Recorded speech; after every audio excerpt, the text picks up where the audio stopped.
ദൈവതിരുനാമം മഹത്വപ്പെടുമാറാകട്ടെ. വന്യ വൈദിക സഹോദരങ്ങളെ, കർത്താവിൽ അനുഗ്രഹീതരെ,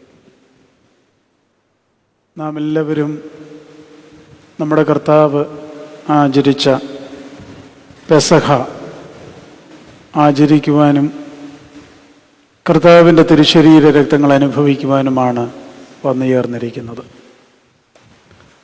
പെസഹ എന്ന വാക്ക് ഇംഗ്ലീഷിലേക്ക് തർജ്ജമ ചെയ്തിരിക്കുന്നത് പാസ് ഓവർ എന്ന വാക്കുകൊണ്ടാണ്. കടന്നു പോവുക എന്നാണ് അതിൻ്റെ അർത്ഥം. യേശു തമ്പുരാൻ പെസഹ ആചരിക്കുമ്പോൾ യഹൂദന്മാരുടെ പെസഹ കടന്നുപോക്കിൻ്റെ 2 തലങ്ങളെക്കുറിച്ച് ഓർക്കുവാനും ദൈവം അവർക്ക് നൽകിയ വിമോചനത്തെക്കുറിച്ച് ധ്യാനിക്കുവാനും അനന്തര തലമുറയെ പഠിപ്പിക്കുവാനുമായിട്ടാണ് ആചരിച്ചു വന്നിരുന്നത്. അതിലൊന്നാമത്തേത്, സംഹാരദൂതൻ കട്ടളപ്പടിയിൽ കുഞ്ഞാടിൻ്റെ രക്തം കണ്ട് ഇസ്രായേൽക്കാരുടെ ഭവനങ്ങൾ കടന്നുപോയത് അവർ ഓർക്കുന്ന ദിവസമായിരുന്നു. രണ്ടാമത്തേത്, ഇസ്രായേൽ ജനം ചെങ്കടൽ കടന്നുപോയത് അവർ ഓർക്കുന്ന ദിനമായിരുന്നു. അങ്ങനെയൊരു ഓർമ്മയുടെ ദിനം, വിമോചനത്തിൻ്റെ ആഘോഷത്തിൻ്റെ ദിനമൊക്കെയായി പെസഹ അവർ ആഘോഷിച്ചിരുന്നു. ദൈവത്തോടുള്ള ആഴമായ സ്നേഹം പുതുക്കി അവനിലൂടെ ലഭ്യമായ സ്വാതന്ത്ര്യത്തെക്കുറിച്ച് ഇസ്രായേൽക്കാർ അന്ന് ഓർമ്മ പുതുക്കുന്ന ദിവസം, ദൈവം അവർ ദൈവത്തോടും ചെയ്ത വേർപെടുത്താനാവാത്ത ഉടമ്പടിയെക്കുറിച്ച് ഓർമ്മിപ്പിക്കുന്ന ഒരു ദിവസമായിരുന്നു പാസ് ഓവർ. ഈ ആഘോഷത്തിൻ്റെ 3 പ്രധാന ഘടകങ്ങൾ ആവശ്യമായിരുന്നു. ഒന്നാമത്തേത്, ഊനമില്ലാത്ത ആട്ടിൻകുട്ടി. രണ്ടാമത്തേത്, ആട്ടിൻകുട്ടിയുടെ അല്ലെങ്കിൽ കുഞ്ഞാടിൻ്റെ രക്തം. മൂന്നാമത്തേത്, മിസ്രയീം അടിമത്തത്തെ ഓർമ്മിപ്പിക്കുന്ന കയ്പ് ചീര. ഈ ഓർമ്മയുടെ സാഹചര്യത്തെയാണ് കർത്താവ് പുതിയ പെസഹ സ്ഥാപിക്കുവാനായി വേർതിരിച്ചത്. അത് വിശുദ്ധ കുർബാനയുടെ സ്ഥാപനമായി നാം അറിയുന്നു. കുഞ്ഞാടിൻ്റെ രക്തത്തിന് പകരം ദൈവിക കുഞ്ഞാടായ യേശു തമ്പുരാൻ്റെ രക്തം നമുക്ക് നൽകി. പഴയ നിയമ പെസഹായിൽ കുഞ്ഞാടിൻ്റെ രക്തം ഇസ്രായേലിനെ രക്ഷിച്ചതുപോലെ പുതിയ ഇസ്രായേലായ സഭയെ തൻ്റെ രക്തത്തിലൂടെ ദൈവം രക്ഷിച്ചു. പഴയ നിയമ പെസഹായിൽ കുഞ്ഞാട് അറുക്കപ്പെട്ടതുപോലെ പുതിയ നിയമ പെസഹായിൽ പുതിയ ഇസ്രായേലായ സഭയ്ക്ക് വേണ്ടി, കുറെ കൂടെ വിശാലമായി പറഞ്ഞാൽ ലോകത്തിനു വേണ്ടി, ദൈവത്തിൻ്റെ കുഞ്ഞാട് അറുക്കപ്പെട്ടു. ഈ സാഹചര്യത്തെ കർത്താവ് വിശുദ്ധ കുർബാനയുടെ സ്ഥാപനമാക്കി തൻ്റെ ശരീരവും തൻ്റെ രക്തവും പരിശുദ്ധ സഭയ്ക്ക് നൽകി. അത് തൻ്റെ 2ാമത്തെ വരവ് വരെയും തുടരണമെന്നുള്ള കൽപ്പനയിലൂടെ സഭയെ ഭരമേൽപ്പിച്ചു. പുതിയ നിയമ പെസഹായാകുന്ന, പുതിയ നിയമത്തിൻ്റെ വിശുദ്ധ കുർബാനയാകുന്ന കർത്താവിൻ്റെ തിരുശരീര രക്തത്തിൻ്റെ അനുഭവത്തിലൂടെ നാം ദൈവത്തോട് യോജിച്ച് ഒന്നാവുകയാണ്. The union. വിശുദ്ധ യോഹന്നാൻ്റെ സുവിശേഷം 6-ാം അധ്യായം 56-ാമത്തെ വാക്യത്തിലാണ് വായിക്കുന്നത്, എൻ്റെ ശരീരം ഭക്ഷിക്കുകയും എൻ്റെ രക്തം പാനം ചെയ്യുകയും ചെയ്യുന്നവൻ എന്നിലും ഞാൻ അവനിലും വസിക്കും. ദൈവത്തോടുള്ള വലിയ സംയോജിപ്പാണ് വിശുദ്ധ കുർബാനയിലൂടെ നമുക്ക് ലഭിക്കുന്നത്. പുതിയ നിയമ പെസഹായിലൂടെ വിശുദ്ധ കുർബാന അനുഭവത്തിലൂടെ നമുക്ക് ലഭിക്കുന്നത് നിത്യജീവനാണ്. വിശുദ്ധ യോഹന്നാൻ്റെ സുവിശേഷം 6-ാം അധ്യായം നാം ധ്യാനപൂർവ്വം വായിച്ചാൽ ഈ കാര്യങ്ങളൊക്കെ നമുക്ക് മനസ്സിലാകും. അതുകൊണ്ട് ഈ വിശുദ്ധ കുർബാനയുടെ അനുഭവം നമുക്ക് ഒഴിവാക്കാനാവാത്തതാണ്. നാം തിരുശരീര രക്തങ്ങൾ അനുഭവിക്കുവാനായിട്ടാണ് ആരാധനയിലേക്ക് വരുന്നത്. എന്തുകൊണ്ടാകാം നമ്മുടെ കർത്താവ് തൻ്റെ ശരീരം പകുത്ത് നമുക്ക് നൽകിയത്. ഒരാൾക്ക് ശരീരം പകുത്ത് നൽകുമ്പോൾ, ഒരാൾക്ക് ശരീരം പങ്കിടുമ്പോൾ ഒരിക്കലും മാറിപ്പോകാത്ത ഒരു ബന്ധത്തിലേക്കാണ് വരുന്നത്. ഞാൻ വിചാരിക്കുന്നു യേശുതമ്പുരാൻ മനഃപൂർവ്വം ചെയ്ത ഒരു ക്രിയ കൂടെയാണിത്. തൻ്റെ ശരീരം പങ്കിടുന്നതിലൂടെ നാം ഒരിക്കലും അവനിൽ നിന്ന് മാറിപ്പോകരുതെന്നും അവനൊരിക്കലും നമ്മിൽ നിന്ന് മാറിപ്പോകരുതെന്നും അങ്ങനെ ആഴമായ ഒരു ബന്ധത്തിലേക്ക് നാം കടക്കണമെന്നും യേശുതമ്പുരാൻ്റെ ആഗ്രഹത്തിൻ്റെ പ്രതിസ്പന്ദനമാണ് തൻ്റെ ശരീരം പങ്കിട്ടതിലൂടെ കർത്താവ് ചെയ്തത്. പക്ഷേ നാം മറക്കാൻ വളരെ എളുപ്പമുള്ളവരാണ്. പങ്കിട്ട ശരീരവും പങ്കിടുന്ന ആളിനെയൊക്കെ പെട്ടെന്ന് മറന്നു പോകുന്ന ഒരു രീതി നമുക്കുണ്ട്. നമ്മുടെ കർത്താവിൻ്റെ ഉള്ള ബന്ധത്തിലും ചിലപ്പോഴെങ്കിലും അതുണ്ടാകാറില്ലേ എന്നുള്ളത് നാം ഓർക്കണം.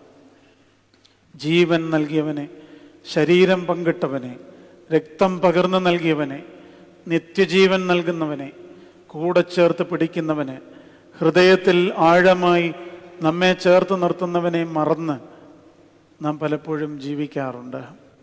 നാം പലതും പ്രവർത്തിക്കാറുണ്ട്. പ്രത്യേകിച്ച് നമ്മുടെ രഹസ്യ ജീവിതങ്ങളിൽ നമ്മുടെ കർത്താവിന് ഇഷ്ടമല്ലാത്ത ചിലതൊക്കെ നാം ചെയ്യാറുണ്ടോ? പകുത്ത് നൽകിയ തൻ്റെ ശരീരത്തെ നാം അശുദ്ധമാക്കുന്നുണ്ടെങ്കിൽ, നമ്മുടെ എല്ലാവരെയും നമുക്കറിയാം, മരണത്തിന് ശേഷം പോലും ഓർത്തഡോക്സ് സഭയിൽ കല്ലറയ്ക്കൽ പോയി നാം ധൂപം വെക്കുന്നതിൻ്റെ ഒരു പ്രധാന കാരണം നമ്മുടെ കർത്താവിൻ്റെ തിരുശരീര രക്തങ്ങൾ അനുഭവിച്ച, അതിൽ പങ്കാളിയായ നമ്മുടെ ശരീരത്തിൻ്റെ അംശങ്ങൾ ആ കുഴിമാടത്തിലുള്ളത് കൊണ്ടാണ് നാം അതിന് ധൂപം വെക്കുന്നതെന്ന് പറഞ്ഞാൽ, മരണത്തിന് ശേഷം പോലും നമ്മുടെ ശരീരത്തിൻ്റെ പവിത്രതയെക്കുറിച്ച് നാം ധ്യാനിക്കേണ്ടതാണ്. കർത്താവിൻ്റെ തിരുശരീര രക്തങ്ങൾ അനുഭവിക്കുന്ന നമുക്ക് മറ്റൊരു വഴിയില്ല.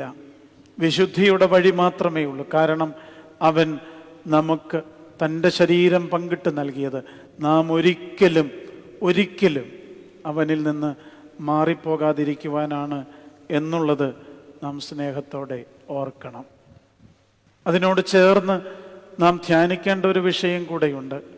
വിശുദ്ധ കുർബാന കഴിഞ്ഞാൽ നാം എന്ത് ചെയ്യുന്നു എന്നുള്ളത്. 12 അപ്പോസ്തലന്മാർക്ക് തൻ്റെ ശരീരം വിഭജിച്ച് നൽകി. ഒരുമിച്ച് ഒരു താലത്തിൽ ഒരു മേശയിൽ തൻ്റെ ശരീരം പങ്കിട്ടപ്പോഴും യൂദ എന്ന് പറയുന്ന തൻ്റെ ശിഷ്യൻ, അവൻ വിശുദ്ധ കുർബാന അനുഭവിച്ചതിന് ശേഷം പോയത് അന്ധകാരത്തിലേക്കാണ്. പ്രിയമുള്ളവരെ, നാം എപ്പോഴെങ്കിലും ധ്യാനിച്ചിട്ടുണ്ടോ?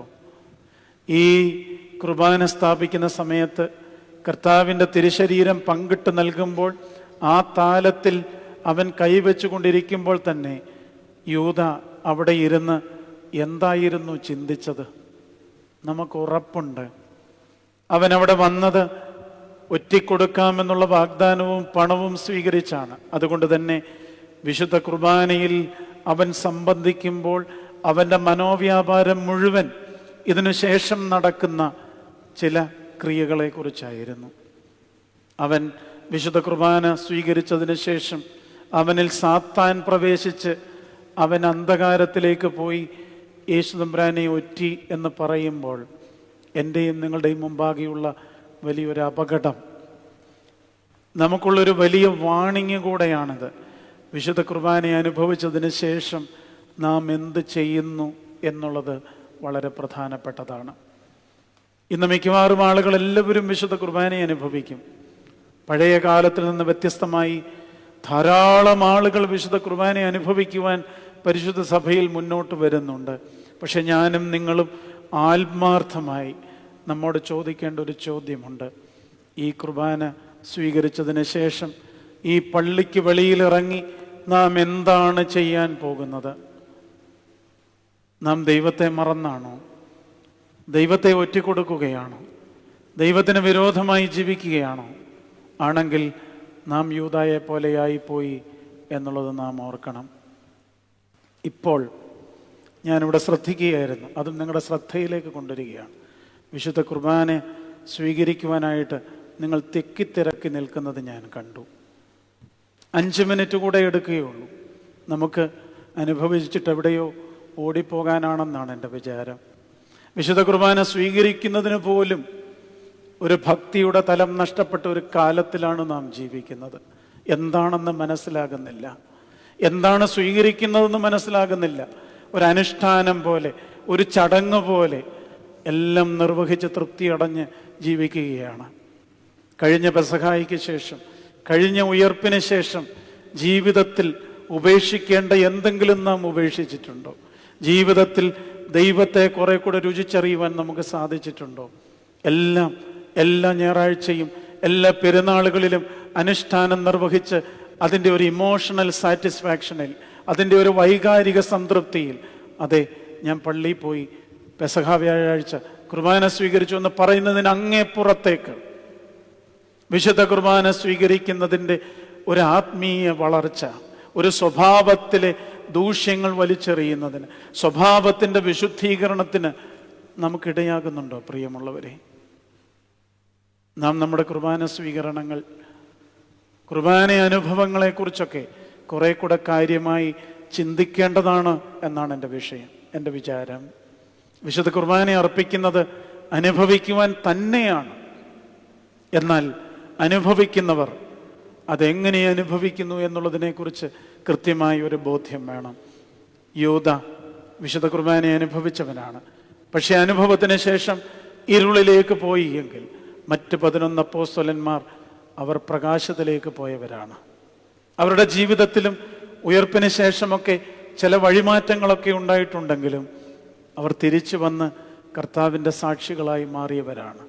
ഞാനും നിങ്ങളും ഇന്ന് കർത്താവിൻ്റെ തിരുശരീര രക്തങ്ങൾ അനുഭവിച്ച് നമ്മുടെ ഭവനങ്ങളിലേക്ക്, നമ്മുടെ ജീവിതങ്ങളിലേക്ക് മടങ്ങിപ്പോകുമ്പോൾ പ്രകാശം ധരിച്ചവരായി മടങ്ങുവാനും ജീവിക്കുവാനും, അങ്ങനെ കർത്താവ് പറഞ്ഞതുപോലെ നിങ്ങൾ ലോകത്തിൻ്റെ പ്രകാശമാണ് എന്ന് ലോകത്തിന് ബോധ്യപ്പെടുവാൻ നമ്മുടെ ജീവിതം കൊണ്ട് ഇടയാകട്ടെ എന്ന് പ്രാർത്ഥിക്കുന്നു. ഇത് കൂദാശപരമായി നമ്മുടെ നിത്യജീവന് ഏറ്റവും അത്യാവശ്യമുള്ള ഒന്നാണ്. കർത്താവിൻ്റെ തിരുശരീര രക്തങ്ങൾ അനുഭവിക്കാതെ ആരും നിത്യജീവൻ പ്രാപിക്കുകയില്ല എന്ന് കർത്താവ് തന്നെ പറഞ്ഞിട്ടുണ്ട്. ഞാൻ പറയുവാനായിട്ട് ശ്രമിച്ച മറ്റ് 2 കാര്യങ്ങൾ, ശരീരം പങ്കിട്ട് വേർപെടരുത് എന്നുള്ള അദമ്യമായ ആഗ്രഹത്തിന് ശരീരം പങ്കിട്ട് നൽകിയവനെ മറക്കുവാനും വേർപെടാനും പാടില്ല. അതിനോട് ചേർന്നാണ് തിരുശരീര രക്തങ്ങൾ അനുഭവിച്ചിട്ട് ഇരുളിലേക്കല്ല സഞ്ചരിക്കേണ്ടത്, പിന്നെയോ വിശുദ്ധിയിലേക്കും വെളിച്ചത്തിലേക്കും സഞ്ചരിക്കുവാൻ നമുക്കിടയാകട്ടെ. ദൈവത്തിൻ്റെ പരിശുദ്ധാത്മാവ് നമ്മെ സഹായിക്കട്ടെ.